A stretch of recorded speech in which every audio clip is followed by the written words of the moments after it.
Hey, this is Shane Long, wedding and portrait photographer based out of the Minneapolis-St. Paul area. Today I want to talk to you about the Canon RF 35mm f1.8 macro lens. I've had this little lens for about the last year, and I used it all of 2019 at my weddings to do the detail shots, the macro shots, the ring photos, and some context photos. I also used it on some vacations that we took. So I'm going to show you some of those images today and just kind of walk you through some of my thoughts on this lens. The first thing I want to talk to you is about the build. So it is a plastic lens, but it does feel nice in the hands. The focus ring is one of those, I don't know, electronic focus rings. What I find though is that when I do my macro shots, I like to put it into manual and really make sure the focus hits perfectly. I do have to rotate that little ring quite a few turns in order to go from minimum focus to maximum, or from maximum down to minimum. So that's one thing to be aware of. It doesn't take long. I just have to quick go like that, and then it's at minimum and I can get my camera all the way. The second thing is the control ring right here. So the control ring I have set to ISO. It doesn't have the same, I don't know, luxury click that the 50 1.2 has to it, but it still feels nice and it works great. The other thing to note is that the front element is a pretty small piece of glass right there, which is kind of nice. It makes the lens flare less, and it's also less likely that you'll damage it compared to the rear element, which is a slightly larger element. I am happy to see that they did put a metal mount on it, which is great.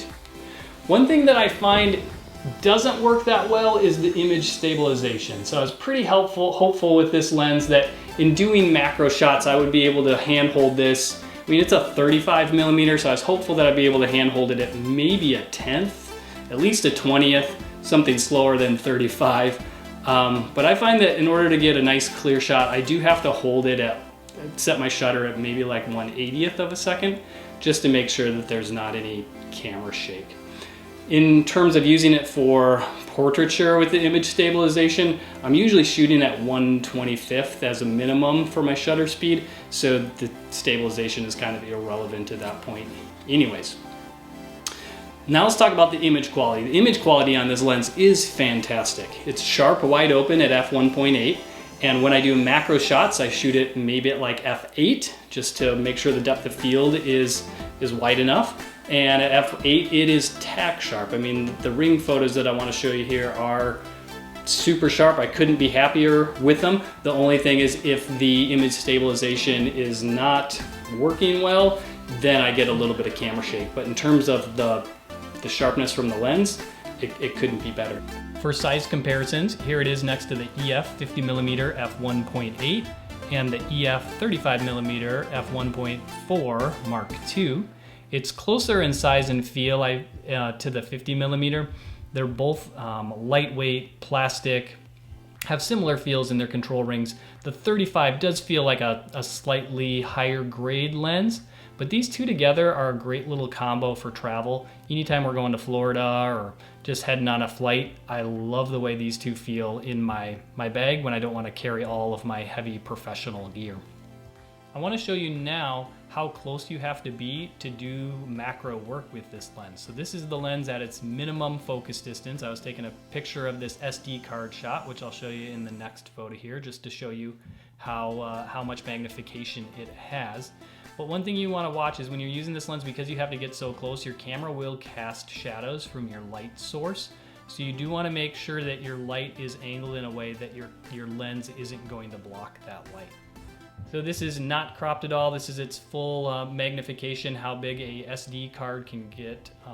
If I zoom in, there's still lots of resolution with the 30 megapixels of the EOS R. So when I do ring photos, there's plenty of cropping I can do if I want it even larger.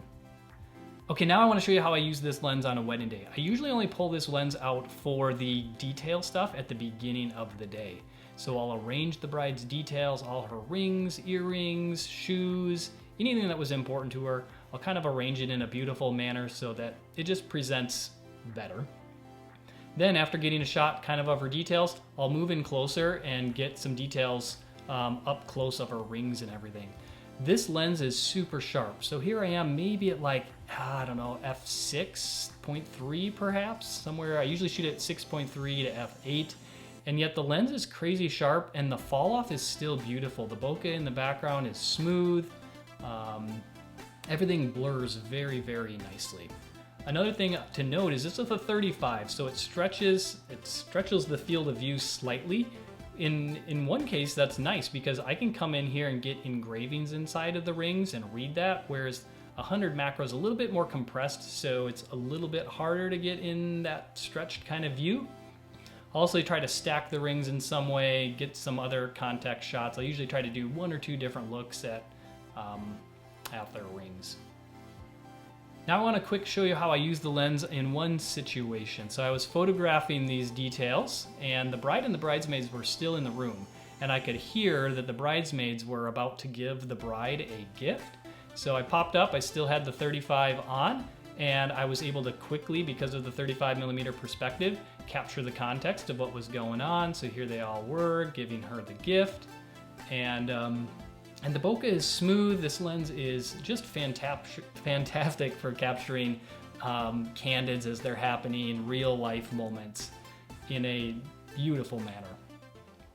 Okay, in these clips, I put the 35 macro on my EOS R and just thought I'd check out the minimum focus distance so you could see how close you can get before it got blurry, and that was it. And then I thought I'd show you, how close could I get to an SD card before it would get blurry as well. So when do I pass that minimum focus distance? It's right about there is kind of where we go past it. When we were last in Florida, we caught one of these teeny lizards. I put my 35 macro on, set it at f8, just so we could see how much detail would show up in the video footage. And it's pretty amazing to check out all the different scales this little creature has.